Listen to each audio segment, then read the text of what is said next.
Quand on a échangé dans le passé sur ce qu'on se connaît depuis longtemps, parce que tu viens d'ailleurs de l'univers du paiement, il y a des points qui ont attiré mon attention. Tu viens de dire d'ailleurs qu'il y a des moyens de paiement que vous avez essayé puis débranchés. Je te demande pas de les citer, mais c'était quoi les raisons qui faisaient que finalement vous vous êtes dit bon, c'était bien en POC, en proof of concept, mais on continue pas. Alors, il y a des sujets je vais rentrer un peu technique, mais il y a des sujets d'instantanéité du paiement. Et il y a des sujets de relations clients. On en parlait juste avant.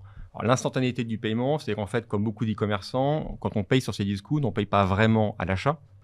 À l'achat, on fait l'autorisation. Et en fait, on paye quand Cdiscount envoie le produit. Ce qui est assez classique dans l'univers de la vente à distance, etc. Enfin, exactement. Mais on a eu quelques partenaires qui en fait aiment bien que le paiement soit instantané. C'est-à-dire qu'en fait, le paiement est tout de suite visible sur le compte bancaire du client.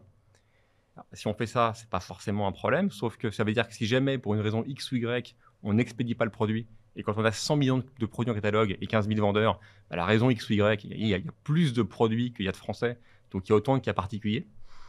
Et bien à ce moment-là, il faut faire un refund. Pareil, un refund, c'est pas forcément un problème, sauf que il se passe toujours quelque chose. Il peut y avoir quelqu'un qui a perdu sa carte entre le moment du refund et le moment du paiement. En gros, ça génère beaucoup de cas particuliers et beaucoup de flux financiers, de flux comptables, ça, qui rendent quelque chose qui pouvait paraître sympa, le paiement instantané en l'occurrence que tu évoques, et pas forcément adapté à ton besoin de e-commerçant. Exactement.